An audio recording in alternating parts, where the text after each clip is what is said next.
Hello students. So today's class we have to discuss about the Biot-Savart law and Ampere's law. Actually these two laws already have been discussed in your EMF subject, right? So again we are recalling the two statements of Biot-Savart law and Ampere's law. So first the Biot-Savart law. The Biot and Savart, right? These two are conducted some experiment, right? So whenever a current carrying conductor nearby a magnet, whenever you are placing a current carrying conductor nearby magnet, right, it experiences some force. So that is nothing but your Biot-Savart law.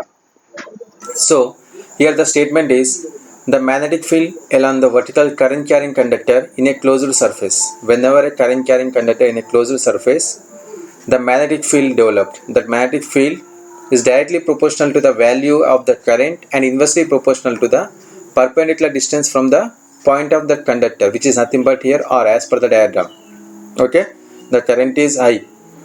Whenever a current carrying conductor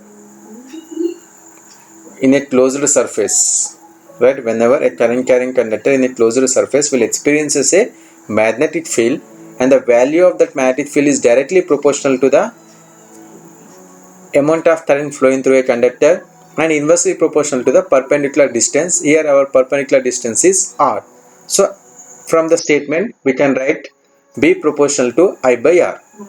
Okay, so consider a current carrying conductor in a closed surface. Then we know that any current carrying conductor should be act as electromagnet, which has to develop magnetic fluxes which up to certain area, so which may have magnetic flux density B.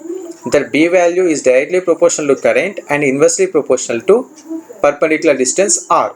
So from the statement we can write B proportional to I by r. So remove the proportionality, we need to add the constant, that is capital K. So this capital K is nothing but constant. The value of the K depends upon the nature of the closed surface. Nature of the surface. The K value is mu naught by 2 pi. So simply substitute. So you may get B is equals to mu naught I by 2 pi r. Mu naught is nothing but here permeability of the free space, which is 4 pi into 10 to the power of minus 7. 4 pi into 10 to the power of minus 7 Henry per meter. Clear? So how to find the direction of the magnetic field? With the help of right hand thumb rule. So consider a straight conductor, long straight conductor. Assume the direction of the current is flowing towards the up. So just to bring your right hand, okay, so you put your thumb in the direction of the current, just to point your thumb in the direction of the current, and remaining 4 fingers will indicate the direction of the magnetic field. So just stretch the conductor with your right hand and point the thumb towards the current direction, so these remaining 4 fingers may indicate the direction of the magnetic field. So just you observe here. So the thumb will shows the direction of the current, right? The remaining 4 fingers may shows the direction of the magnetic field, which is in anti-clockwise direction. Clear? In this way we need to find the direction of the magnetic field with the help of right hand thumb rule. So what about the Ampere's law? Till now we have discussed about the Biot-Savart law. Okay, so what about the Ampere's law? So Ampere's law is nothing but the sum of the tangential component of the magnetic field. Both are related to magnetic field only, right?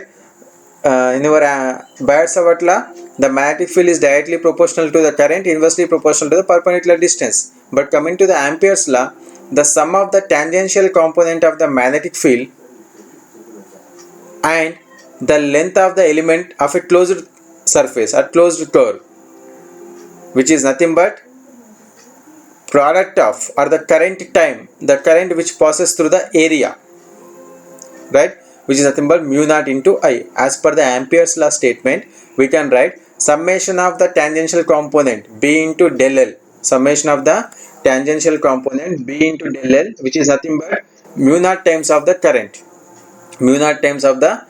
which is Ampere's law. So if you want to prove this Ampere's law, we know that the LHS is the sum of the tangential component, right? So B into del L. Already you have derived the formula for the B. So what is the B? Mu naught I by 2 pi r. Here what about the del L? Circumference. So circumference of the circle is nothing but 2 pi r.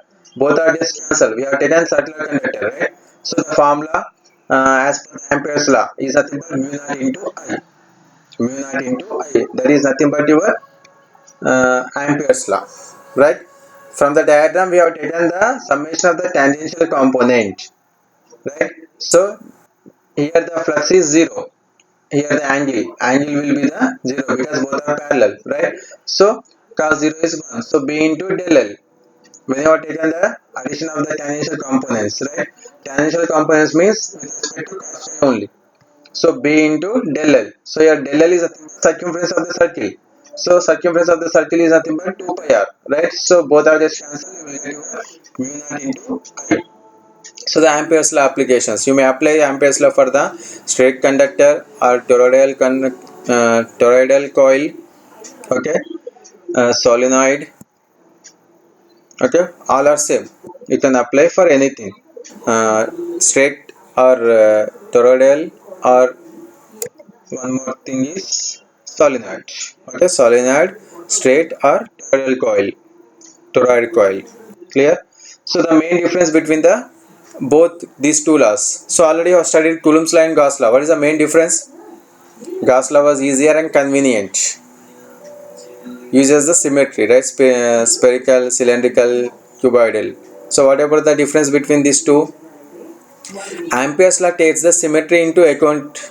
Symmetry. Ampere's law will take the symmetrical property. So whatever the Biot-Savart law, somewhat clumsy, right? So that is the main difference. So the one thing you need to remember that the